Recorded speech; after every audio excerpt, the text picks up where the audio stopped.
I now hand the conference over to Mr. Rahul Jeewani from IIFL Capital Limited. Thank you, and over to you, sir. Thanks, Aisha. Good afternoon, everyone. This is Rahul Jeewani from IIFL Securities. I thank the Hester management team for giving us the opportunity to host this call today. From Hester, we have with us Mr. Rajiv Gandhi, CEO and Managing Director, and Mr. Chetas Patel, Chief Financial Officer. I will hand over the call to the management for their opening comments, post which we will open the floor for Q&A. Over to you, sir. Good afternoon, everybody. As usual, it's a pleasure to interact with all of you on this quarterly call of the results of Hester Biosciences. Before I begin, I would just like to make a note is that while Chetas, who was a CFO, continues to work with Hester as a General Manager Finance, we have a new CFO whose name is Mr. Nikhil Jhawar. He is with me today on the call, and so is Chetas. So this is just to mention about the two of them. Good afternoon, everyone. Yeah. So now, with that opening note, I would like to get on to the business review of the financial year 2021. The press note we always try to make the press note as detailed as possible so that a lot of information reaches to all of you before we all get onto the call. So just as a recap of the information that you probably already have in your hands, on a quarter-to-quarter basis, Q4 we grew at 52%. On the top line, and in terms of the 12-month period, overall we grew at 23%. The year gone by with COVID, the quarter one was low, and then slowly the business built up, and more or less we recovered by the time the Q4 ended, and we were also to post a reasonable good growth of 23%, which was as per the forecast. So that makes us happy that even in those COVID times we were able to achieve the turnovers as what we had forecasted. But there has been a little of you can say a deviation from the projections that we had earlier made in terms of domestic sales versus the international business, because the year gone by, not that we did not, but we could not actually export material because there were on most of the part of the year, and even right now there have been too many restrictions in terms of shipping the material from India to whichever country. Most of our vaccines, rather all of our vaccines go by air shipment, and air shipment was very restrictive in the whole last year. Incidentally, the domestic sales covered up, rather a little more than covered up for the loss in the export business, and we did reasonably well, wherein our domestic sales grew by approximately 29% on a year-on-year basis, and if you look at just on a quarter-to-quarter, it was a 55% growth. Yes, exports, as mentioned, grew only by 3%, while it grew by 3% in the quarter, but overall there was a drop of 4% on the whole financial year if you take it.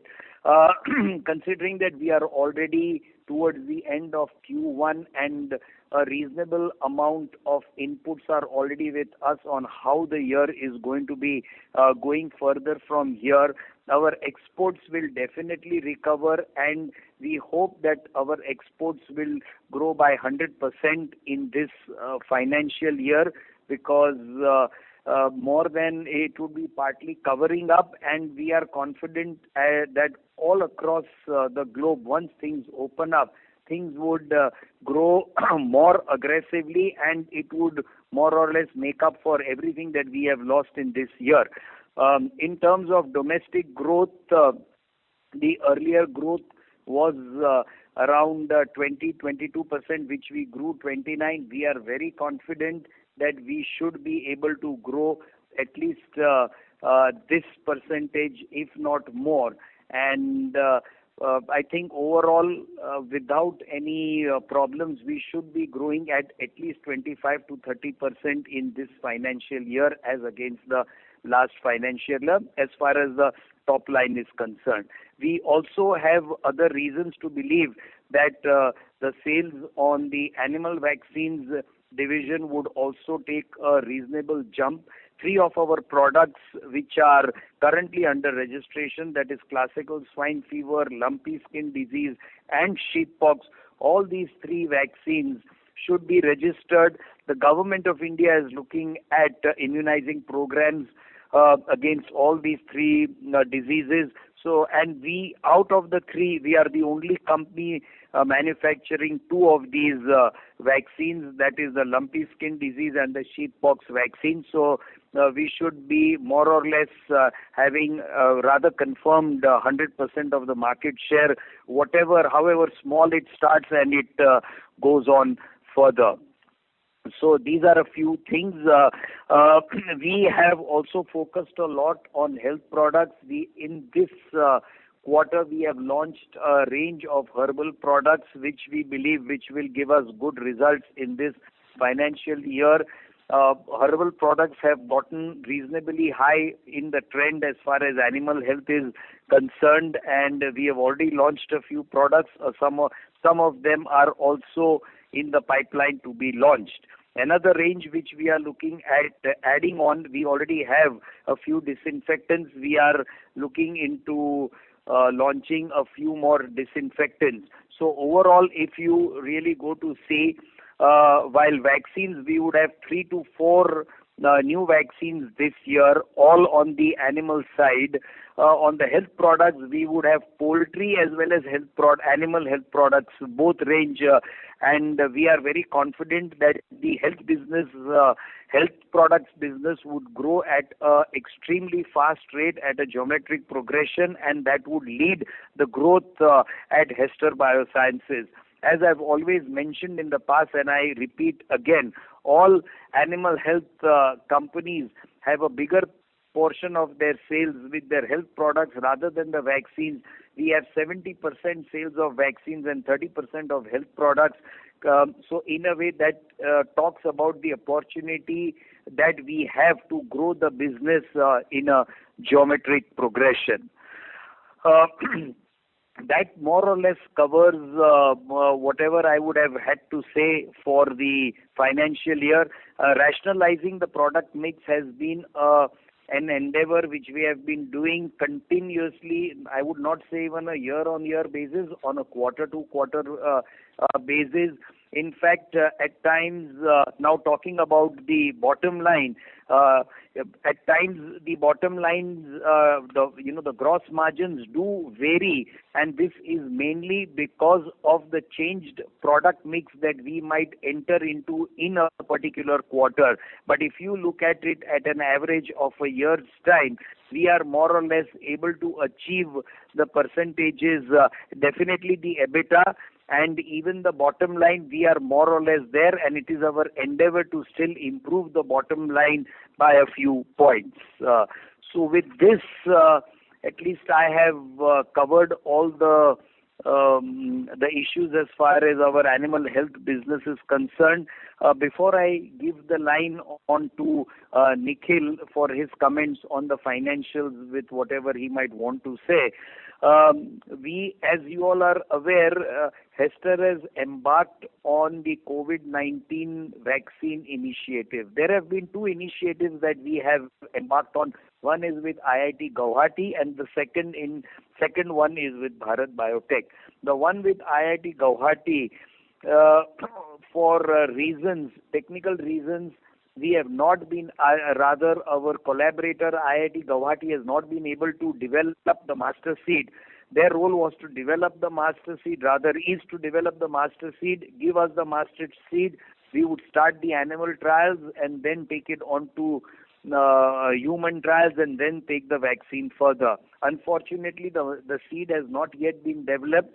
The project is not shelved. We have hopes to continue this project, and we are hoping that sooner than later IIT Guwahati would be able to develop the master seed and give it to us. It is a recombinant vaccine. Talking about our recent news on the MOU signed with Bharat Biotech, the MOU signed by us with Bharat Biotech is towards manufacturing the drug substance. It would be an agreement for manufacturing an intermediate, that is just the drug substance, give it to them, with which they would formulate and sell their final vaccine, Covaxin. We have no role to play in manufacturing the final vaccine, Covaxin. It is the intermediate that we would we hope to manufacture. Things are going on as per the timeline at this point of time. There are quite a few things that need to be done at our end, need to be got from Bharat Biotech, more things to be done at our end rather, and it is going at a pace which has been planned, and hopefully in the next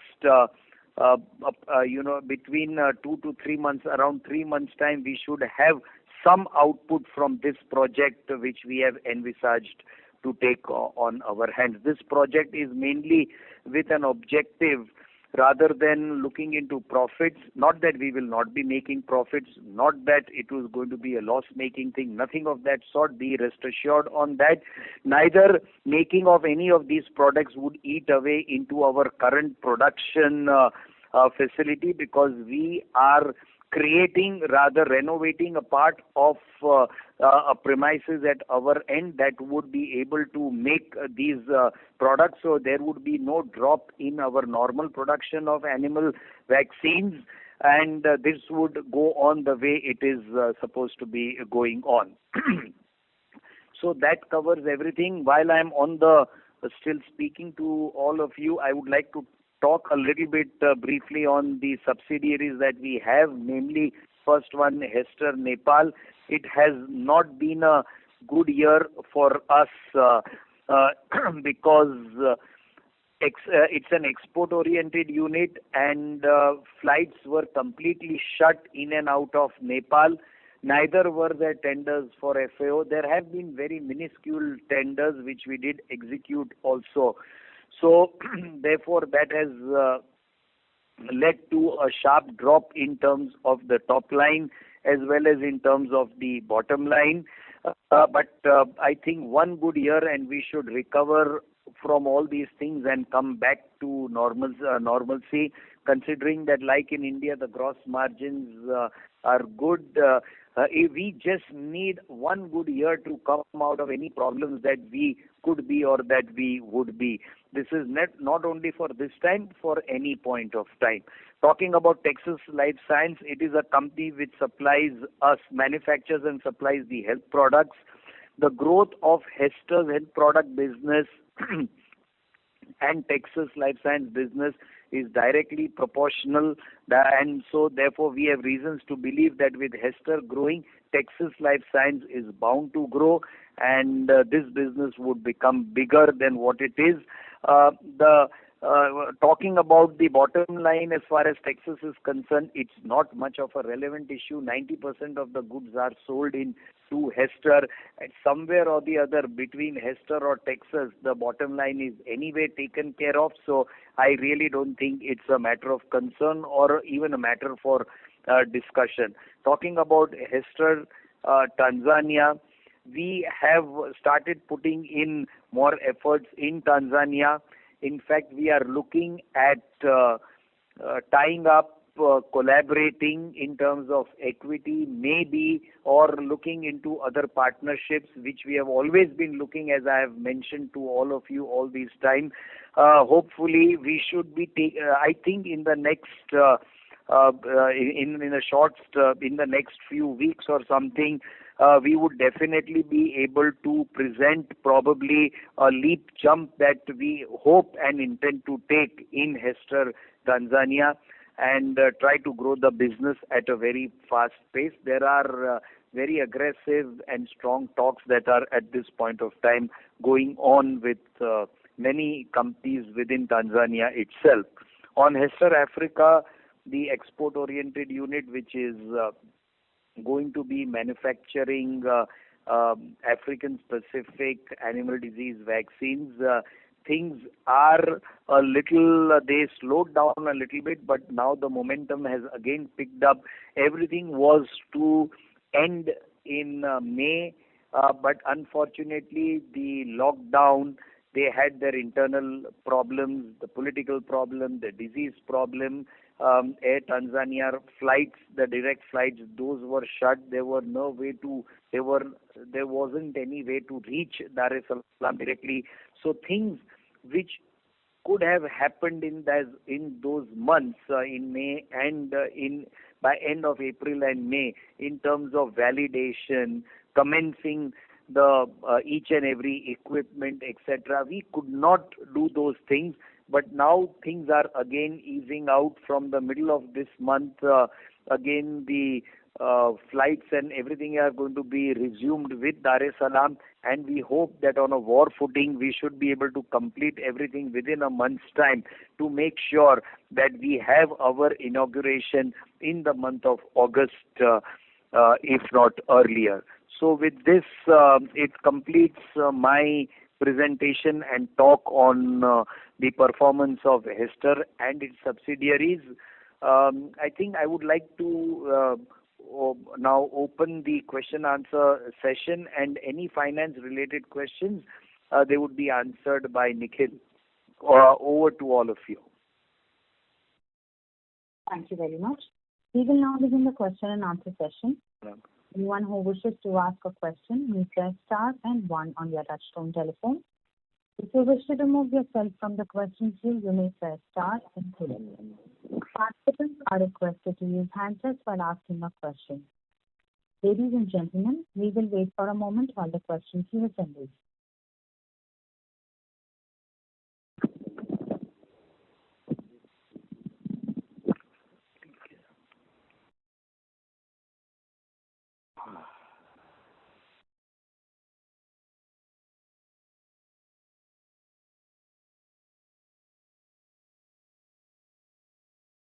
The first question is from the line of Ketan Gandhi from Gandhi Securities. Please go ahead.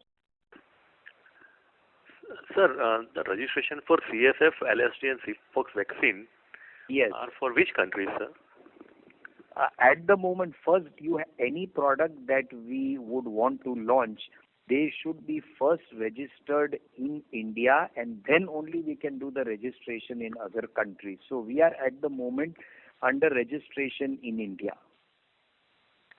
Okay, so no plan has been finalized for the other countries. No, but the moment we get it registered, we should be able to start, because all the three diseases are prevalent in the African continent. So we should be able to immediately move mainly towards the African continent. And to tell you, lumpy skin disease, it's the disease is currently prevalent. We are selling which vaccine? Goat pox. No. We already have a vaccine by the name of goat pox, which has the strain, and that strain is also working towards immunizing immunizing cattle against lumpy skin diseases. So in a way, we are already selling the lumpy skin disease, but it is in the name of goat pox vaccine. Sure, sir. Thank you. Sir, can you share the technology transfer update on Nova Farm for Egypt? And when is the first income likely to be earned from this trial? No, the income has already, I think we have already got in two or three, we have got already twice. There is a staggered payment schedule which would go over 2 to 3 years, and we have already, and their project has got a bit delayed because of this COVID and things being closed over there, etc. So it is something that is already happening, and it is happening in bits and pieces, and it will continue happening in that manner. Sure. Sir, regarding the sales team in India, Nepal or Tanzania, are you planning to expand? And if yes, what are the share of percentage incremental? Our sales team in India also, we have taken it up on to increase our sales team as far as India is concerned, and this year we want to increase our sales team by 40 to 50% within India. In terms of Africa, in most of the countries, we have formed up a distributor, and at the moment, considering this current situation, COVID and all the situation, what we have decided that we will appoint a distributor, make that distributor exclusive for that country, and then slowly embark on putting people over there to create the demand. And while in Tanzania alone, we are in a process of hiring a few people and getting more aggressive in Tanzania at least. I would not be able to give you the exact number of people and all these things because in today's day all these things are quite fluid on a country to country basis, but we are sure that our sale in Tanzania would go up 3 to 4 times in this financial year as compared to what it was last year. Excellent, sir. Sir, can you share your equity raising plan, which we have taken the enabling resolution? And the status of the project for which you want to raise the equity? Yes, we have the project in hand, that is the COVID vaccine project, and we are even looking at 1 or 2 other projects. So we are putting in the whole structure together, and then we would soon come up with a plan, and then we would go on it rather than me talk about it while things internally are still being formed up. Sure. I have a question for the finance team, sir. In consolidated result, this quarter, we have made a EBIT loss of around 1.2 crore in animal healthcare, while the full year, despite the sales gone down from 63 to 58 crore, EBIT has gone up from 12.6 crore to 18 crore. I mean, why is this? And this is going to be the new normal, or it is one-time exceptional? These are actually one-time exceptional because of Nepal instance which is there, because Nepal is primarily into the animal healthcare division. So that has resulted into this reduction because of the losses into Nepal division. Okay. Can you share the likely improvement in working capital for next 12 months, sir? So we would be evaluating that based on the new projects coming in and the expansion plan which we are having. So maybe based on that, we will be evaluating for the further working capital requirements. Sure. And my last question is, sir, CapEx plan for India, Nepal, and Tanzania for FY 22 and 23? Yeah, Rajiv here. The CapEx plan for 22-23. Yeah, FY 22 and FY 23. FY 22 and FY 23. This year and next year, please. Yeah, this year, I think as far as the expansions are all that are going to happen, that will happen in India, while we have already made the capex in Nepal and in Tanzania, and we do not think that there would be any additional significant or some inconsequential capex that might happen, but which would not have any impact on the balance sheet. So in short, nothing in Nepal, nothing in Tanzania, everything in India. So, sir, can you quantify that, India? No, as I told you, we are working on it, and we will come back to you. Sure. Thank you, sir. That's all from my side. Thank you. Thank you.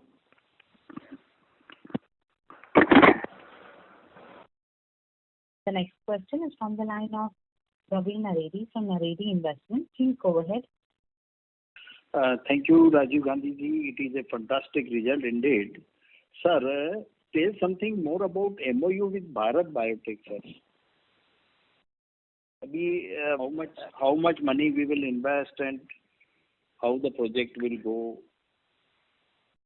This project with Bharat Biotech, as I mentioned in my, while talking earlier before the question answer, it is to produce the drug substance, not the final finished vaccine. Produce the drug substance, supply it to Bharat Biotech, which in turn they will use and manufacture the final vaccine. So that is what we hope to do, and in this endeavor, we hope to invest approximately 40 crore rupees towards setting up this plant towards doing this. And while these details are yet, all this is just firming up, and probably everything should firm up in the next few weeks. I would be more clear and I would be able to present more details. And in any case, as and when things are happening with Bharat Biotech, I've always been presenting and I've always been making the announcement, which also we would do as we progress. Yes, sir. You are, by the way, investor friendly, and you give all information to us. That is a fine thing. Give some guidance for current year growth in top line and margins, sir, and capex plan, whole capex plan of the company. Yeah. So let's look at the animal health business. Let me not give any forecast for the COVID vaccine. That we put, keeping that aside, whatever happens in that, it would only add to the top line and bottom line. As far as animal health and poultry health business is concerned, I am reasonably confident to grow the business more than what it has grown last year in terms of percentage. Last year it grew at 23%. We are hoping that this year we will grow at approximately 25 to 30%. That's something which we are reasonably confident. As far as the bottom line is concerned, it has always been our endeavor to try to improve the bottom line, and the least that you can expect is that our bottom line would be maintained at least if not anything better. Be rest assured on that. Okay. And capex plans, sir, for whole year? Capex plan, we are all working on it. We are even looking at some additional expansion plans, etc. So everything we will put into together and make one common thing, and then I would like to address that issue rather than address it in bits and pieces at this point of time. Okay. So we are mainly in animal drugs, and we are going for Bharat Biotech, this vaccines substance. So how these changes we will manage in future? A good question. Point number one, nothing that we are producing right now will be impacted or will be reduced to accommodate any activity that we are doing. What we are doing, we are embarking on with Bharat Biotech. And to answer you, you might find my answer a bit evasive. This definitely makes all of us, our eyes and ears open to look at newer, bigger diversification plans, if at all they would come into the future. So I think when we are more or less ready with things, we will come back to you on this. Okay. All the best, sir. And you see, please keep in mind that 70% of our revenues are in vaccine. Our ability to produce vaccines is reasonably high. Okay. Thank you very much. Thank you. Thank you. The next question is from the line of Kuntal Shah from Oaklane Capital. Please go ahead. Hi, good afternoon, Raju bhai. Thanks for taking my question. When I just see the financials, we have invested 40 crores in capex in 2021, 73 crores in 2020, and we are planning to invest another 40 crores in Bharat Biotech Venture. So roughly around 150 crore of capex in last 2.5 years, of which the sales has not yet kicked in. Typically, our average asset turnover ratio has moved up from 0.5% to 0.5 to 0.7. With the changing product mix, do you expect the same asset turnover? You've been qualifying on the margin front that you are reshuffling your portfolio to get better margins. But what about the asset turn? One minute. I just want to interrupt. You mentioned that in the year FY20 we invested 84 crores, right? 73 crores. Sorry? 73 crore in 2020, 40.7 crore in 2021, and in 2022 you have earmarked 40 crore for Bharat Biotech outlay, right? No, 40 crore Bharat Biotech, and that is fine. See, The cash flow statement is showing one. Hello, that is in the consolidated you are looking at, right? I'm looking at consolidated numbers. Okay, because I was wondering that there is nothing in Hester that we have put so much money. So, yeah. So, now, sorry, my whole focus got onto those figures and I was not able to understand. So, now having the figures in front of me, can you repeat the question? Yeah. So given this kind of capital outlay and given in past that our asset turnover has improved from 0.5 to 0.71, does this changing product mix impact the asset turns? What kind of asset turns we can? Yeah. So I'll tell you one thing. I think what your question is a very valid point. Asset to sales turnover, it is one of our objectives to continuously improve that ratio, asset to sales. And systematically, we will push it to a much higher level than what it is at this time. Product mixes also that we are now trying to see, whether it is vaccines, whether it is health products, be rest assured, there would not be a single project which would again dampen this ratio. Now, by the time the building up of business happens again in Nepal or in Africa, so do not take that as a very short-term way of looking at it. In the long run, our asset ratio would definitely improve substantially, and it is our commitment to do that. So how much of that is contingent on tender business and how much of that is contingent on in Nepal, it is contingent on, you can say 70%, 65 to 70% on Nepal. In India, our tender business may be hardly 5 to, I mean, it doesn't even qualify in double digits as far as tender is concerned. In Africa also, we are looking more at the private market because the rates are very good in the private market, and we have yet to look into. There are so many countries who have already told us that if you come out with the vaccine, we would want to buy. Whether they tender it, whether the private companies start selling it over there. This is the first time things are going to be happening in Africa. So to give you an forecast on all this would be difficult, but tender business would not be a thing on which we would be dependent on for sure. We will create our marketing and distribution network to sell. So are you trying to tell us that in Africa capacity utilization ramp up will be far faster, given there is a latent demand? And definitely it will be far faster. Yes, you have understood it right. And sir, in Hester Nepal, since the time of our investment with our partners out there, the asset turn ratio has been pretty subdued for one reason or other.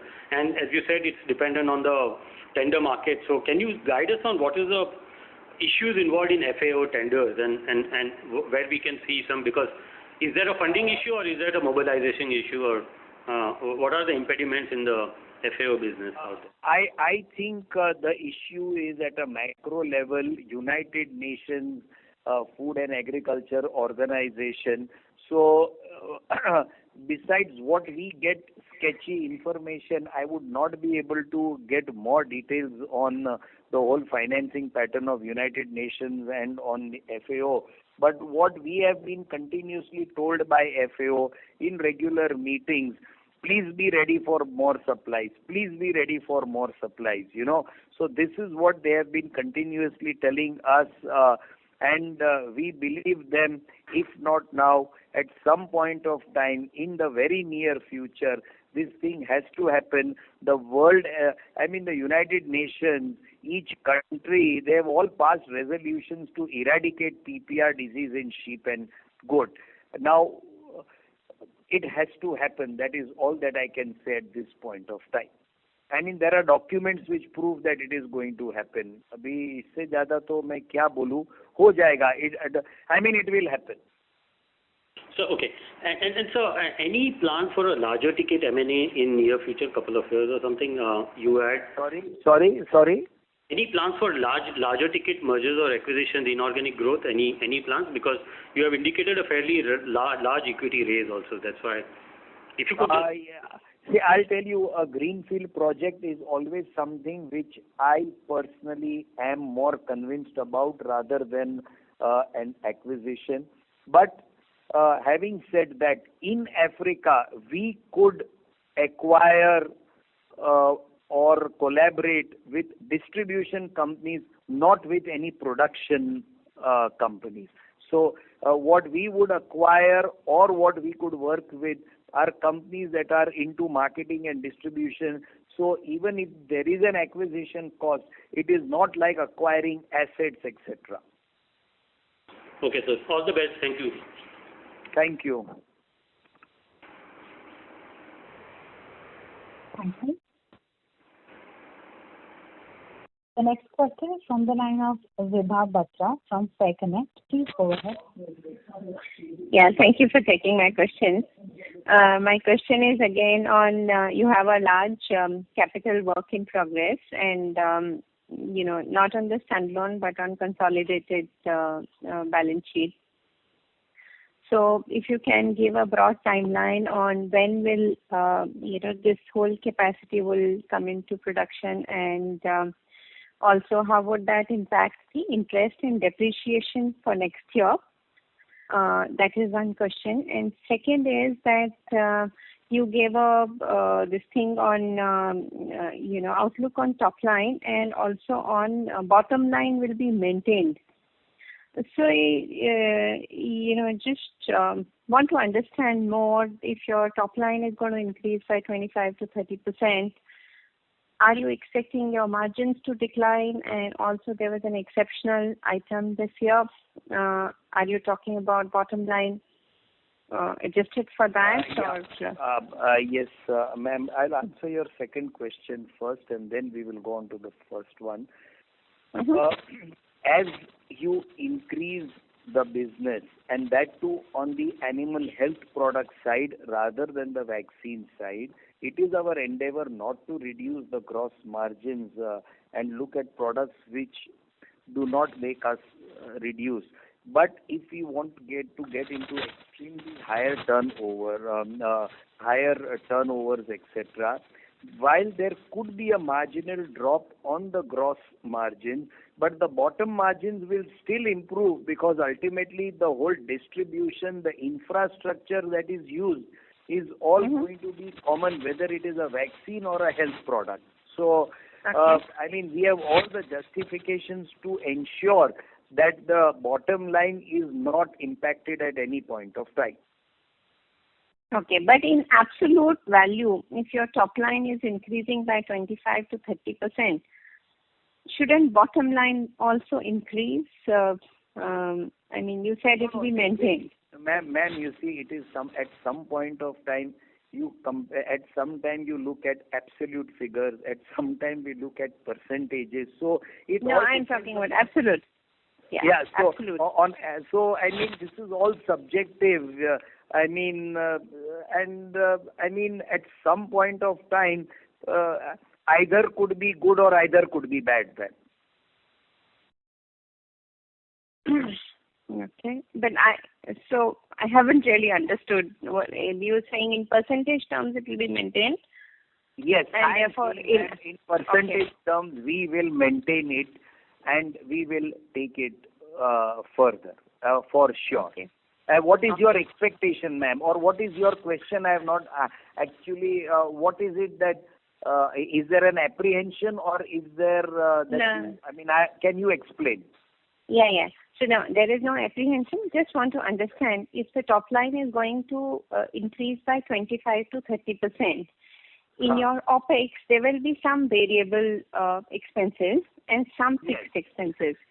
So obviously, when you are increasing your top line, one can expect that your variable expenses as a percentage, would either increase or decrease in the proportion that your raw material costs are changing, broadly speaking, and inflation-related adjustments.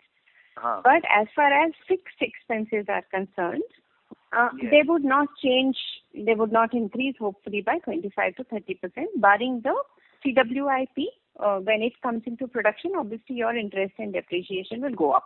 So I want to understand it at operating margin level. That if you're and also on interest and depreciation, so that I can make a sense on how your PAT in absolute value go up coming year. I'll tell you, ma'am. I'll tell you. The issue is that when see this whole thing is fixed costs, yes, but they don't remain fixed continuously. If we hire more people, that is going to be in the fixed cost. Variable cost is the raw material cost, etc. Right? So there is bound to be an increase in the fixed cost, while at the same time there will be an increase in the variable cost. The increase in the variable cost will be higher than the increase in the fixed cost. So now it depends upon the margin of the product, and sometimes we might even go aggressively on one product where we might want to sell on less margin. So all this would, there would be a movement plus minus somewhere or the other. But be rest assured that it is our determined effort to keep the percentages the same or go better. Okay. So EBITDA margins, let's say, will it be maintained at Q4 levels, 32.62% on standalone, or it is FY21 that one should be looking at 34.53? Yeah, ma'am. So what will happen is maybe from, this is primarily coming out from the Africa, which will start from September onwards. And okay. No, I'm talking about standalone EBITDA margins. Yeah. They have, sorry, please go ahead. Standalone also, there are different margin levels or EBITDA levels as regards the poultry and as regards the animal healthcare. So those increase and all, the margins overall it will get in line with those margins in the poultry or the healthcare segment. So overall you need to look at from that perspective, along with an overall increase in the absolute terms happening. But yes, if let's say animal healthcare gets increased, it may have a lower one. Ma'am, I will to answer your question in one sentence. Take FY21 as the baseline. Okay. For your EBITDA. Fair enough. Does that answer everything to you? Yeah. And why did the margins decline in Q4? I mean, why were they lower? Because of the mix, or there was some other reason? See, this product mix is a constant thing that we are into. There could be some disease problem. There could be some other issue. There could be so many things which sometimes make us sell or sometimes make us not sell. Sometimes they make us, the market forces us to sell products which are of less margins. And then to keep the goodwill, we try to sell more of that in order to make sure that the customer base continues. And then we cover it up into the next quarter. So all this is a strategy, and it happens on a quarter-to-quarter basis. But looking into the overall, there is always going to be a little bit of a plus minus and a variation, ma'am. You could be rest assured that there will always be some variation. Okay, sure. And any sense on interest and depreciation at consolidated level for FY22? Interest and depreciation, I'll just tell our CEO. That's right, ma'am. Can you please repeat this question? What would be at consolidated level, what would be your likely interest, assume the current interest rates and the borrowings that you have projected, and depreciation that you will take in P&L? Because some of your CWIP, when it comes into operation, you won't be capitalizing the interest. So what would be your interest and depreciation on P&L? So what will happen is primarily it will come from the Tanzania capex comes in, and then this will get increased. Otherwise, it will remain constant with the current year. We have a lot of current maturity of the term loans which have been there, which are getting repaid. So from that perspective, it will reduce. But then we have our plans of getting new loans and all, which may increase it out in the subsequent period. Sure. That's something which will come up as the plan increases or how we make the funds raised. like the QIP or the borrowing. Sure. Based on that, we will evaluate. And when will Tanzania plant come into operation? So from second half, September. September. Okay. And broadly, what is the CWIP there, or the gross block that will come into production? The 108 crores is the CWIP as on date. Or that's entirely for Tanzania? Yeah, primarily it is all Tanzania. Okay. That's very helpful. Thank you so much, and all the best. Thank you. Thank you. The next Any more question is Manoj Dua from Zometric Securities. Please go ahead. Congratulations, Rajiv Bhai, for the good set of numbers. I have two Thank you. questions, and two questions I am putting them together. What's the status of the Brucella tender which we were expecting, and if it is still there, any sale has been recognized from this tender in Q4? And Okay. Yeah, okay. So just ask me one question after the other, so I answer them, because then sometimes I might forget the first question. And okay, so Brucella, the tender was done, and our bid was the second lowest. We decided not to compete for the lowest bid in this year. We will bid again next year. On the flip side, 50% of that Brucella vaccine, which has already been manufactured in anticipation, we have got international orders at much higher prices. So we are already taken care as far as any financial impact for Brucella is concerned. Okay, thank you. My second question is regarding our Nepal and Tanzania plant. If any opportunity of human vaccine come in these plants, are our plants technically for whatever part manufacturing or complete, can we see this opportunity if it comes? Can we take it, or give some color about it? Your question is, these thoughts have always been in our mind. Vaccines production, whether it is human or veterinary, the processes are the same, because the virus, bacteria, their growth, everything is more or less the same. Of course, in human vaccines, one needs to have much more stringent infrastructure to handle those viruses, because the people who themselves are handling should not be susceptible to that virus or bacteria. By making some changes, we could qualify to get into human vaccines in Nepal. And Tanzania, that because Africa is in need of a lot of both our plants would qualify. In fact, even the plant over here, if we are willing to give up some our veterinary licenses, we could try to do a switch over and then take things. Yes, it would be a long time. But to answer your question in one word, yes. Okay, that's from the technical side. Do you see any possibility having that, or any color you are getting from people that for export side there is a possibility from this area also, like we got in India for permission? Human vaccines. Human vaccines. So you're talking for human vaccines? Yes. See, like for example, we started talks with Bharat Biotech. Sputnik has spoken to so many other companies, and even Bharat Biotech has tied up with Indian Immunologicals, which is a veterinary company, to be producing these things. So these opportunities are more seeming to come now than they had ever come before. And that is all that I would want to make a statement, not anything more than that at this point of time. Thank you, and sir, best of luck.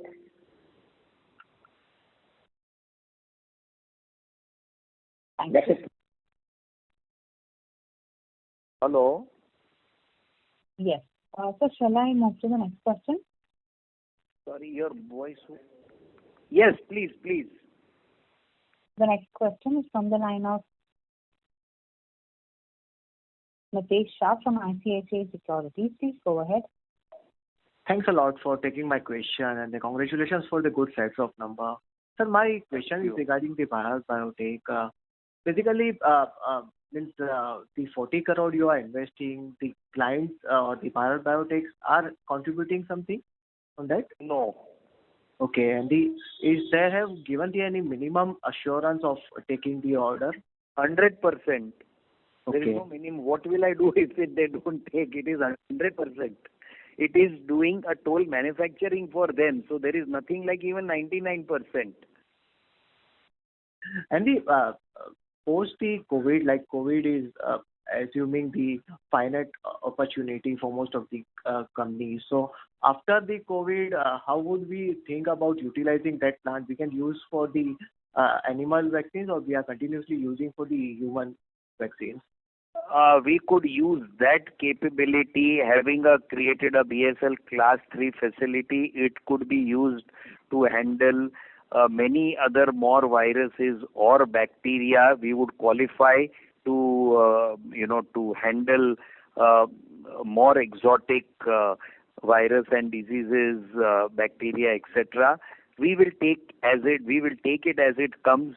We believe that the opportunities will be very big for us in days to come. Let's presume COVID is over in 2 years' time. I think we should plan in that manner rather than think that COVID will go on forever.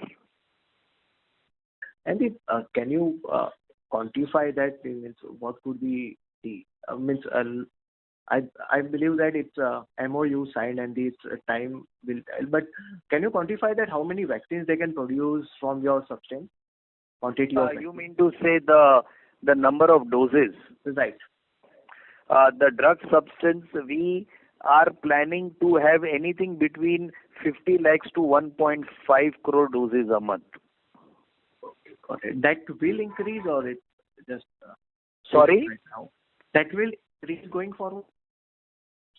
I don't think we will increase the capacity beyond that at this point of time. We will see how the whole thing moves, and then we will take a call.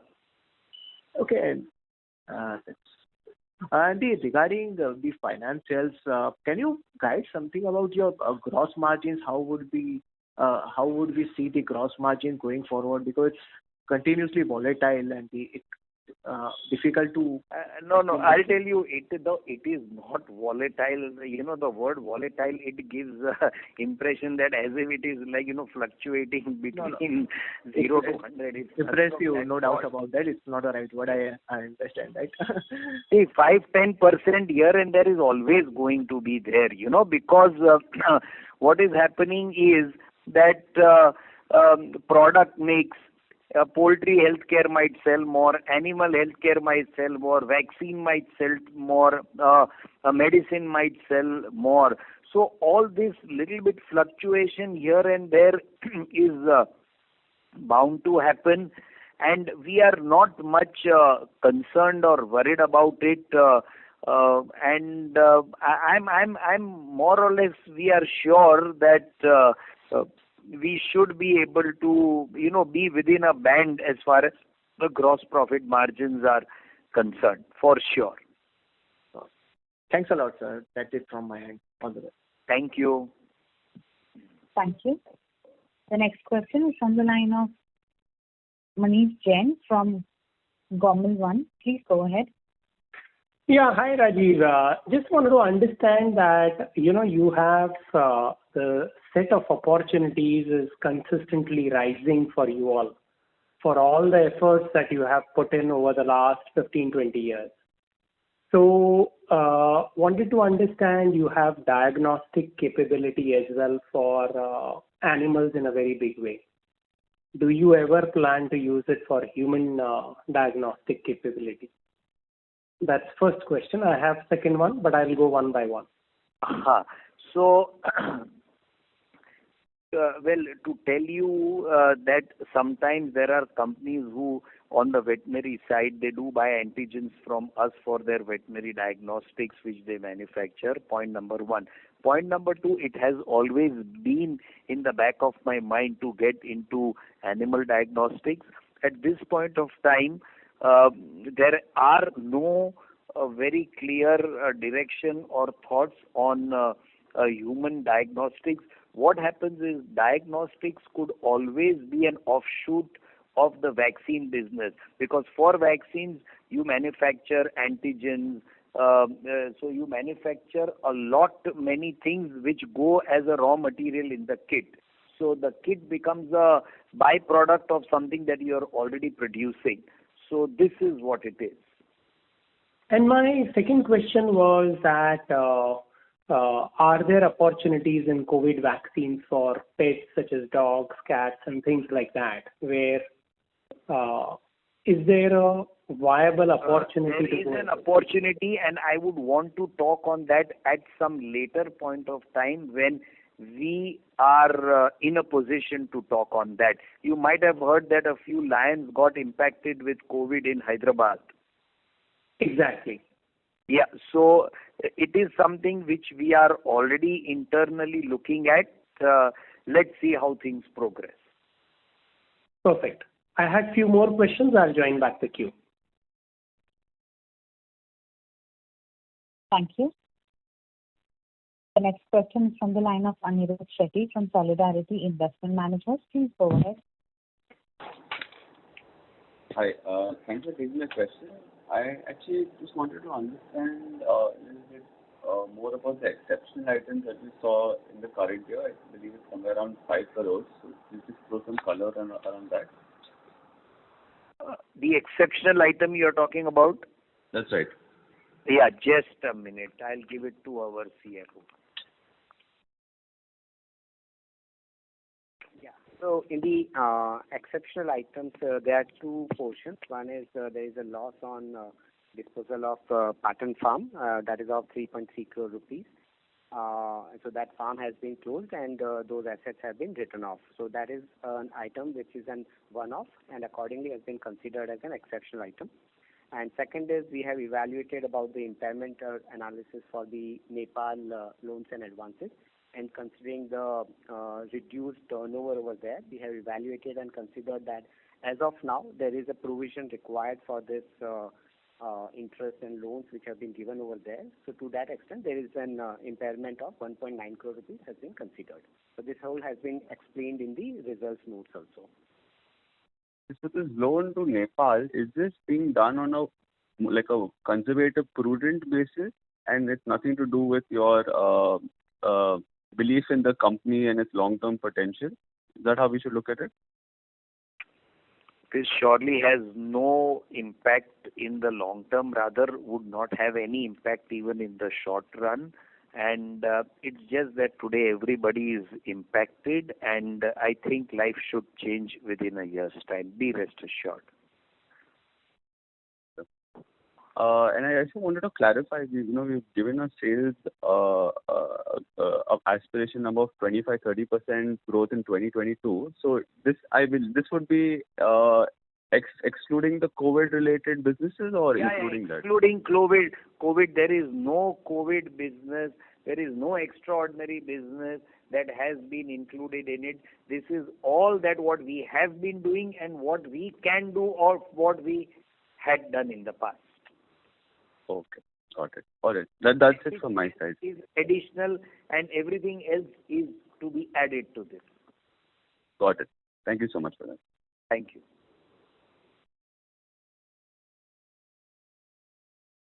Thank you. The next question is from the line of Charulata Gaidhani from Dalal & Broacha. Please go ahead. Yeah, my question pertains to the new the human health vaccine. What is the timeline for the drug substance that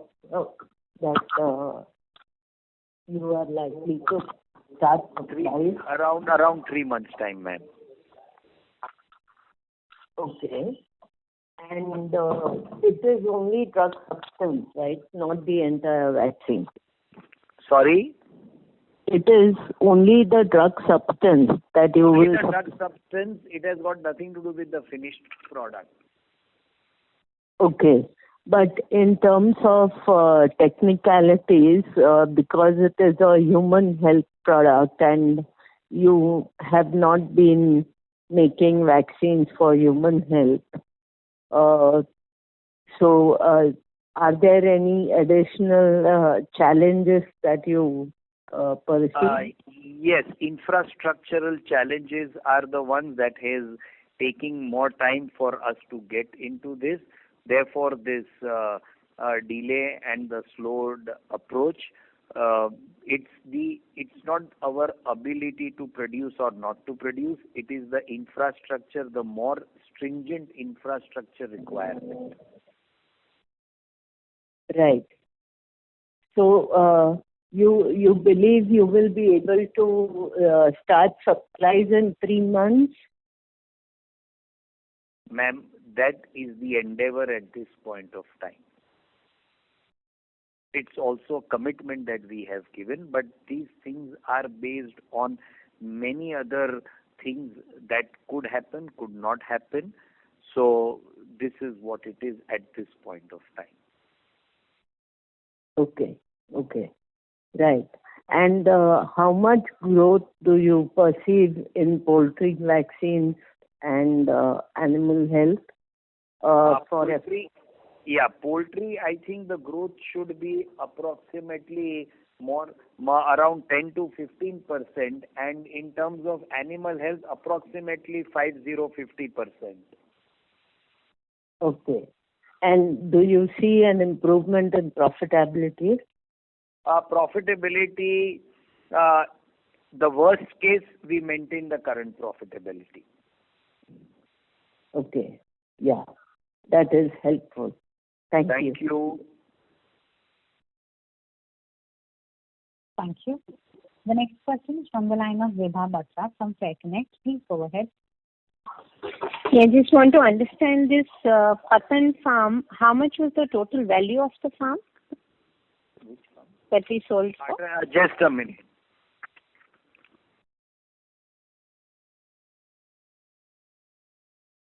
Yeah, the total value was 3.3 crores. That was the building over there, so which has been disposed of, and so that's the net cost which has been written off. So you got nothing. So the entire building was written off. It's an immovable asset over there which has to be scrapped, and the vacant land has to be given back to the owner. So that's how it has been. Okay. And what was this farm used for? For R&D and all? Yes, for R&D, ma'am. Okay. And now you have, where will all that be done? There, whatever was done there? We already have another location, ma'am. Rather, we have 2 other locations. Okay. And if you can give me some sense on the return on capital employed between poultry and animal healthcare, because your incremental investments are more actually in animal healthcare. We can give a total overall, which is already there in the press. There, it is there. We don't have the breakup, and we don't even look at it that way in the breaking up of all these, ROE, ROC, ROI. That is all overall, ma'am. Okay. But when you do incremental capex, do you have some benchmarks on, at minimum this is the threshold? Benchmark, ma'am. There are other factors which we need to look at, as like what are the growth which we will get in, what are the EBITDA margins coming in from there. So that is how we look at it. But return on equity, frankly speaking, this comes more from the overall employment, means the overall equity which we are putting. So that's how we look at it. Okay. Thank you. Thank you. That was the last question. I would now like to hand the conference over to the management for closing comments. So thank you all for being patient, listening to me and the conversation between all the others, the questions, etc.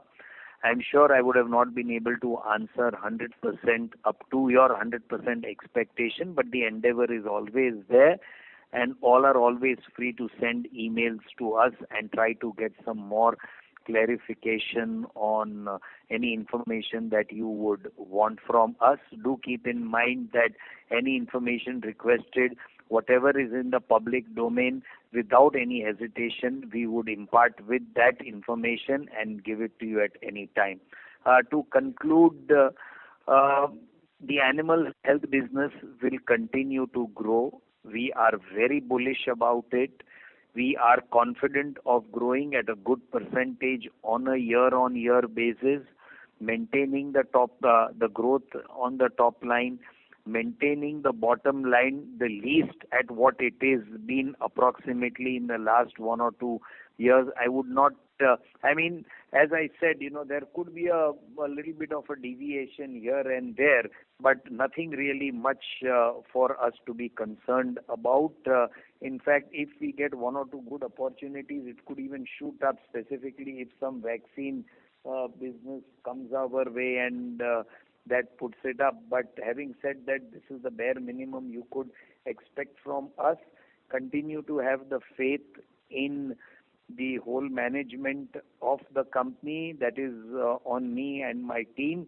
Be rest assured that we are working hard towards making sure that the investments made are definitely giving you returns and making at least, that there is wealth creation. That's something is foremost in my mind as well as in the mind of the top management, our leadership team. Of course, with high transparency, high moral values, etc.